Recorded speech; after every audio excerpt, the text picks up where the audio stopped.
must be built into systems to ensure checks and balances. Also ahead, Spanish media says the U.S. National Security Agency secretly monitored 60 million phone calls in Spain in 1 month. My name is Kimini Nyamani Amana. When I return, I'll bring you details of these stories and plenty more. Don't go away.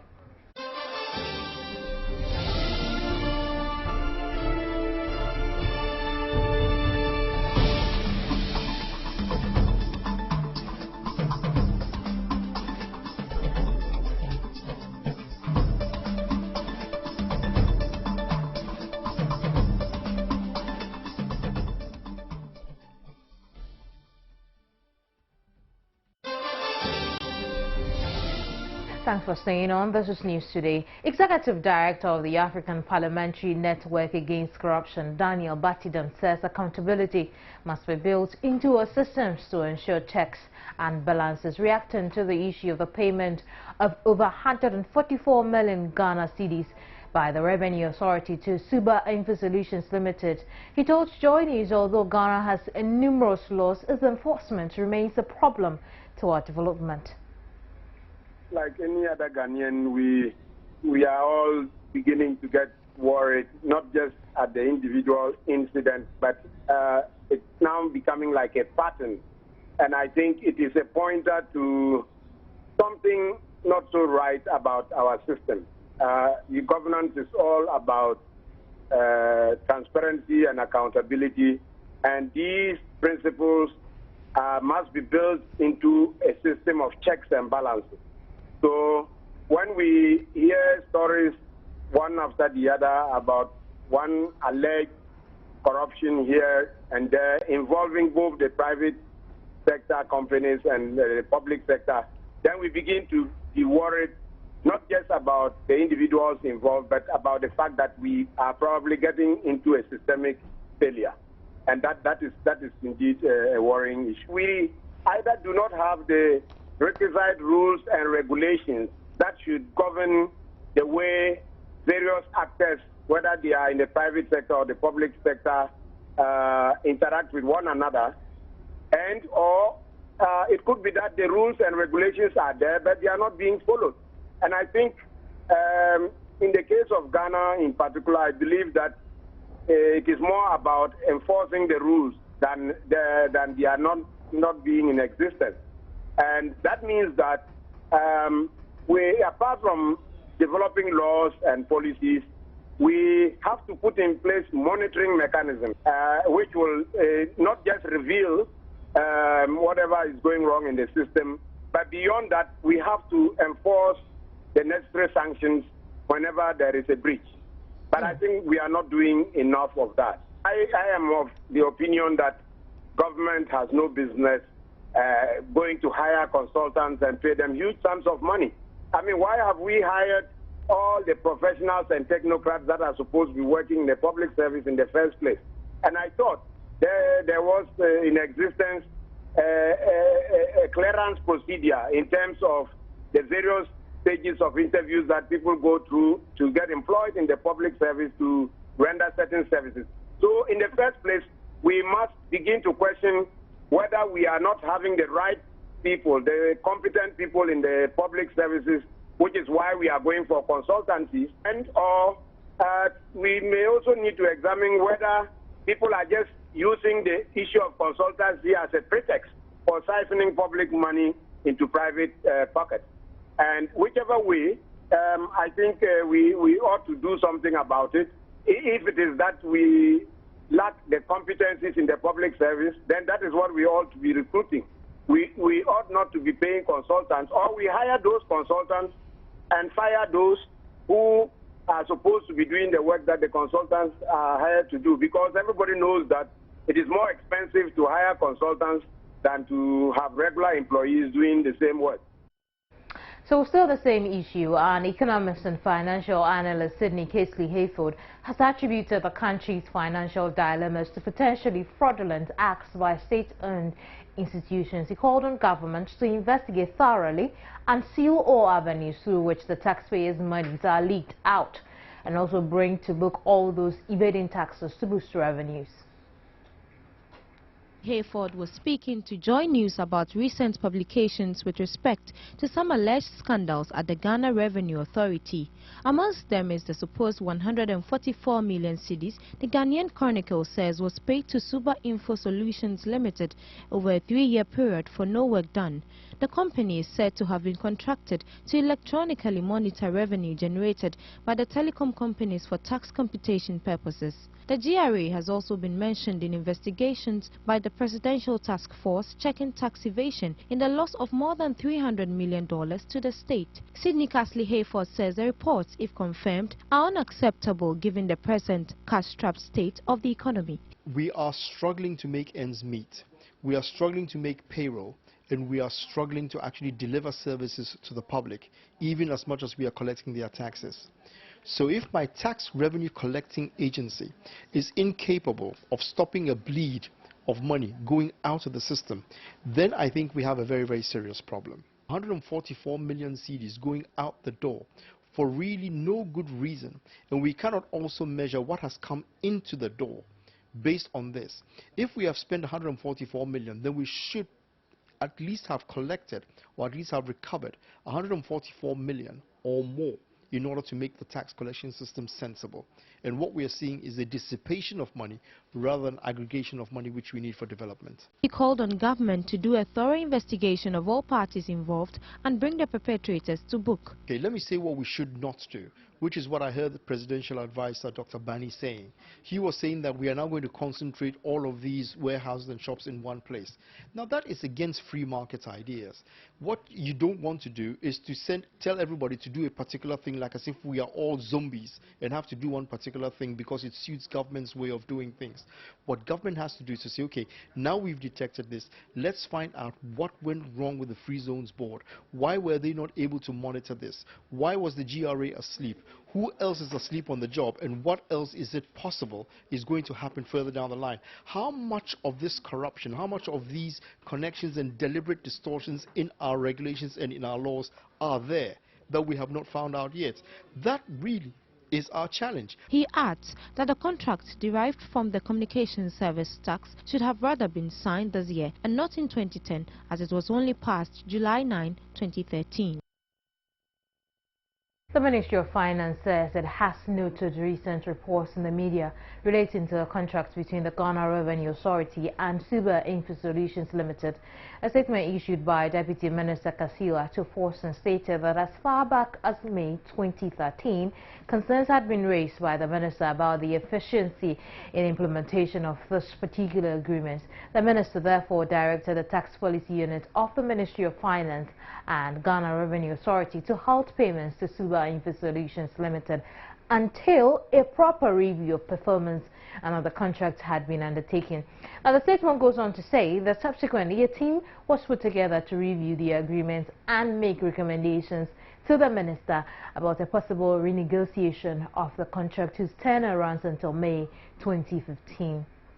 The team has recently submitted its preliminary report to the minister for study and further action.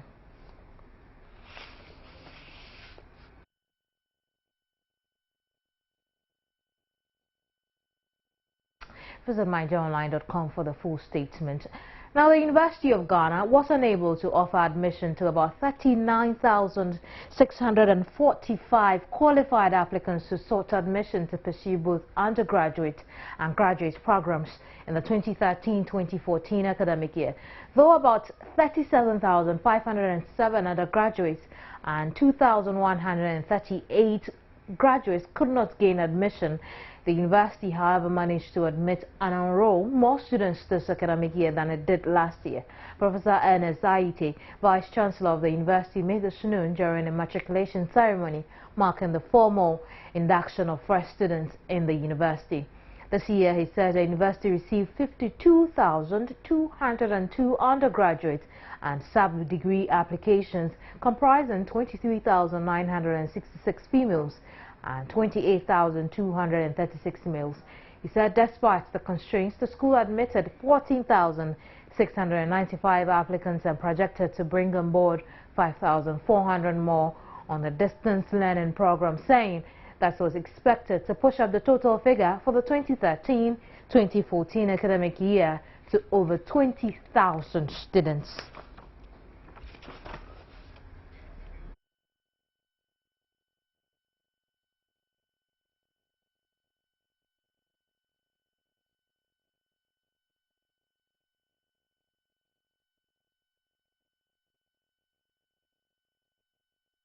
He put in efforts to raise Deputy Minister of Education in charge of tertiary, Samuel Kuje, to a black hole with a telephone to help us understand how we can absorb these students. When we do, we'll bring back that story and have that conversation.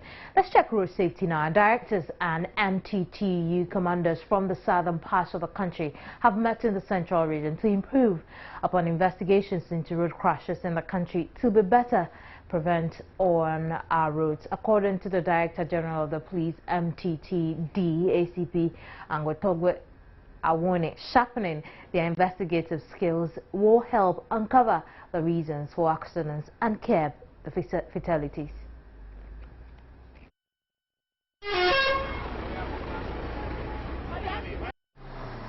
Despite sustained efforts by the Motor Transport and Traffic Units, National Road Safety Commission and other mandated bodies, hundreds of Ghanaians still perish on our roads each year. Thus, a workshop that brought together road safety management experts from the southern parts of the country was occasioned to enable improved understanding on investigations into road crashes cases.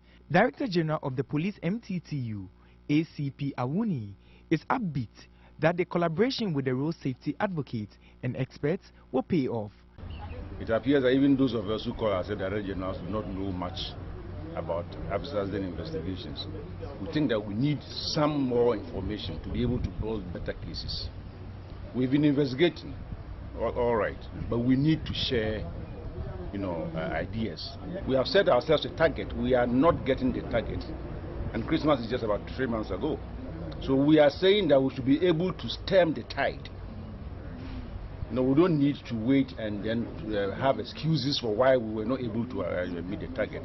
Head of the National Road Safety Commission, May Obri, has been speaking about how far her outfit will team up with the relevant stakeholders to deal with the carnage on the country roads, which she describes as unacceptable. In just the month of September alone, I think we've recorded over 200 deaths on our roads in Ghana, and I don't think it's just for a single month for us to have this number of deaths on our road. It's unacceptable. So we are worried as a commission together with our stakeholders, and therefore we are looking everywhere trying to get innovative ways that we can help reduce the crashes on our road. The workshop is expected to be replicated in all parts of the country. Richard Kojo Nyakun's reports from the Central Region. Back here in Accra, residents of Choko have appealed for the construction of a footbridge over the Chemu Lagoon to help facilitate movement from one part of the community to the other. Choi News' Yafusuwa Jemfi reports residents now have to pay 20 pesos to walk over a wooden structure, which itself is weak and rotten away, posing a great danger to their lives. The shorelines of Chemu Lagoon in Choko, filth, human excreta and plastic waste have choked up the lagoon. The lagoon, which runs through Sukura, Mamprobi and Choko to the sea, is now under siege as residents have turned the place into a refuse dump. The lagoon is now dead and can no longer support aquatic life. Here, mosquitoes and other insects breed freely, posing a great health to residents of the community. The scent from the lagoon is pungent and choking, yet not a deterrent to some ambitious food vendors who openly cook meals near the lagoon for sale to unsuspecting people. Residents who have built so close to the lagoon are worried about the stench and possible health implications. People around this area, even they go to hospital, they don't even need to go for any lab before they just tell them that there is malaria, which means they know about our problem, but they don't do anything about it. Another major challenge is the absence of a footbridge to link Choko to Chemuna, the two communities sited close to the lagoon. A temporary footbridge made with wooden planks is now the only link between the two communities. The individuals who constructed the footbridge are now forcing residents to pay 20 pesos to use the facility. Failure to do so means finding an alternative route to one's destination. They now want government to help. It's very difficult to cross this very bridge when it rains. And moreover, when you are crossing without money, they don't know how to cross the bridge. We want the government to come and do something about this for us. Bridge, you know, it's almost 7 years. Almost cancel, almost try projects in Yoma, but you know, oh, some can say, yeah, about to move, yeah, move about Bayama. Yeah, say, I need to be non teach at Brown. So, ever bless over far, over to a scans and son over who needs scars we are blue house over there. To move by me, a bunch of on by Chamaya, no, yeah, now I crumble high now, so baby. But with plastic and other waste materials dumped in the Chemu Lagoon, the area is in a situation that could bring about an epidemic. Interesting there. There's more ahead. Don't go away.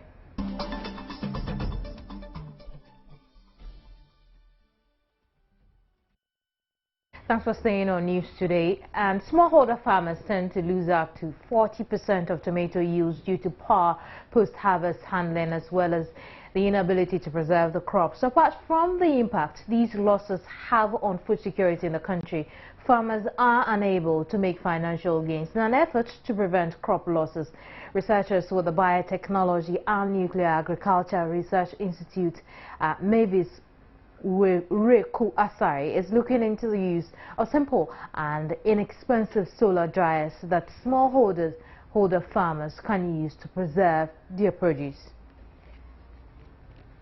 The simple solar dryer will be designed to totally absorb the fluid in the tomato in order to prevent spoilage. Considering the significant role the vegetable plays in the preparation of Ghanaian dishes, extending their shelf life is critical. My research is just basically looking at alternative processing methods, convenient alternative methods that we can employ right at the farm gate, because that's where a lot of the loss is also occurring. So convenient technology in this sense, using solar drying to dry tomatoes, and just getting this whole idea that we can also consume dry tomato products. Ghana is said to be the world's second largest importer of tomato paste, though farmers produce about 350,000 tons. What seems to be lacking are facilities to efficiently process tomatoes to prevent wastage.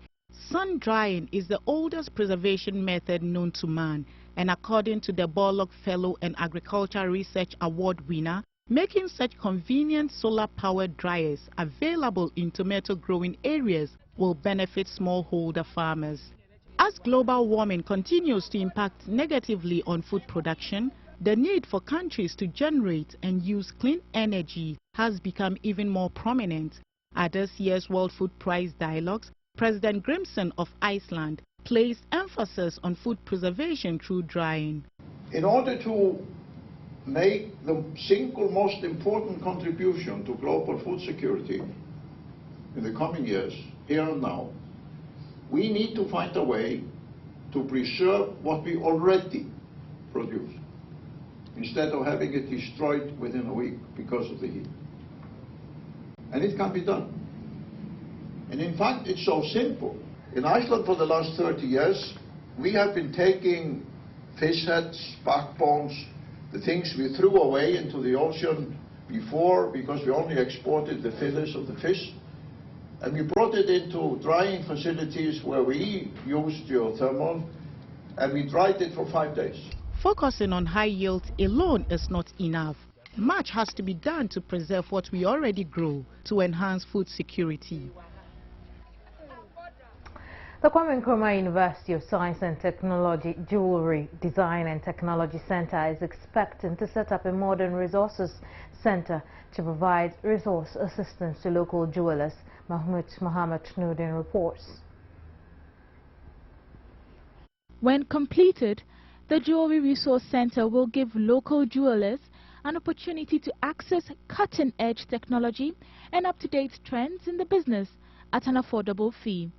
Principal of the center, Joseph Kojo Arthur, at the first graduation and second matriculation ceremony of the Jewelry Design and Technology Center, said the project will improve Ghana's jewelry industry to meet international standards.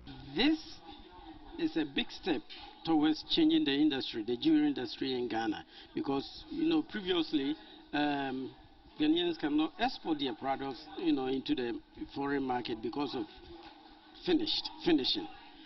Things are being finished poorly, and with the introduction of CAD/CAM, everything is precise, clean, and all. Thereby, this definitely, once first one goes to Europe or in America, they are going to be subject to, getting export market and all that.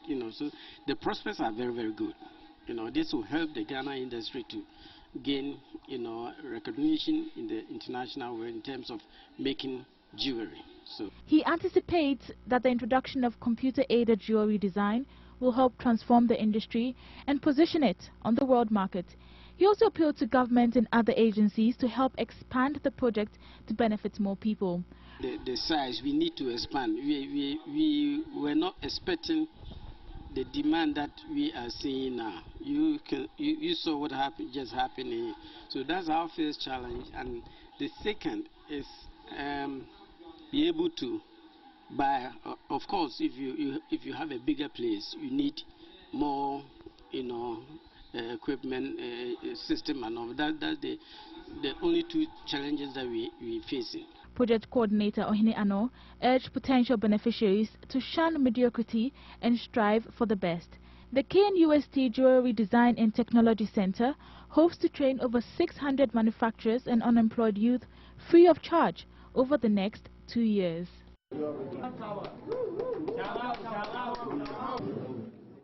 News Today returns in a moment.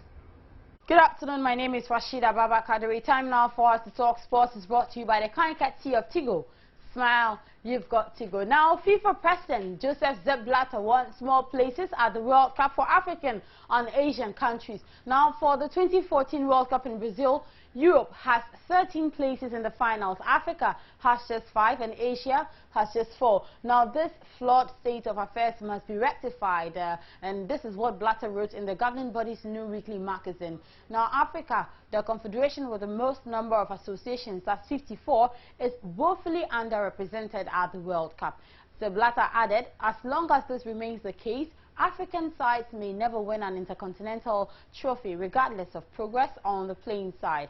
From a purely sporting perspective, I would like to see globalization finally taken seriously and the African and Asian national associations accorded the status they deserve at the World Cup. It cannot be that the European and South American confederations lay claim to the majority of the berths at the World Cup, 18 or 19 teams, because taking together they account for significantly fewer member associations, that's 63, than Africa and Asia with a combined number of 100. Now, at the end of the day, an equal chance for all is the paramount imperative of elite sport. Now, this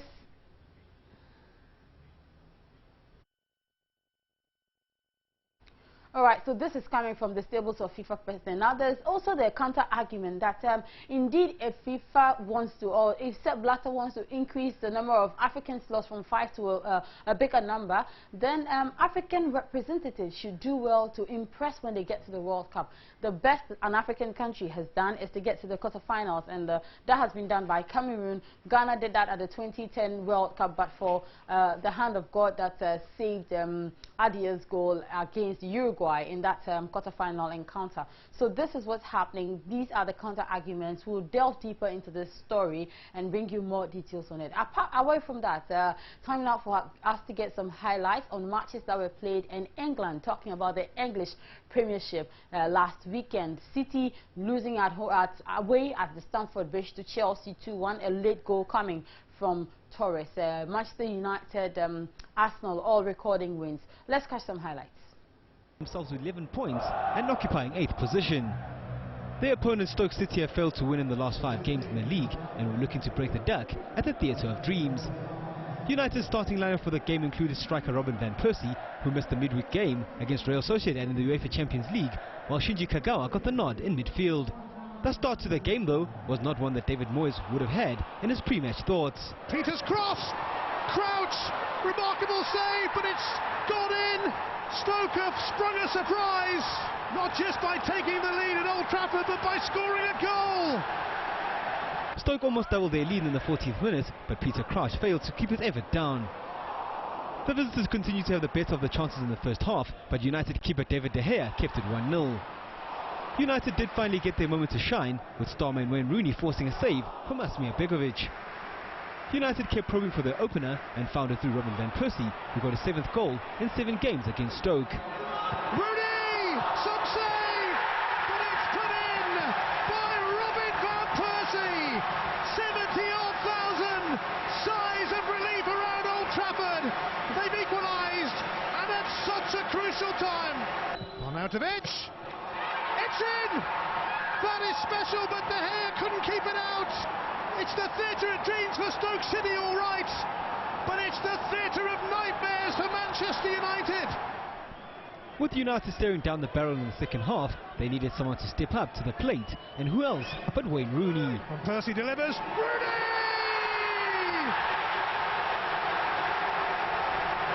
On a mission to save this game, Wayne Rooney makes it 2-2. It was proving to be a real humdinger at Old Trafford, and the Red Devils were not done as Javier Hernandez popped up to give United the lead. Hernandez! Now that is more like Manchester United! The Red Devils showed a lot of determination. Olivier Giroud, leading the assist rankings in the league, almost scored a 5th league goal of the season just 3 minutes in, his header just flashing over the bar. Palace did well to keep their opponents at bay from there, and Marouane Chamakh, one of 6 changes to the side that lost 4-1 to Fulham last week, had a chance to open the scoring against his old side, making Wojciech Szczesny work. It continued to be end-to-end. Barry Bannon came close for the hosts, before Santi Cazorla just dragged his shot wide. Aaron Ramsey almost made it 10 goals for the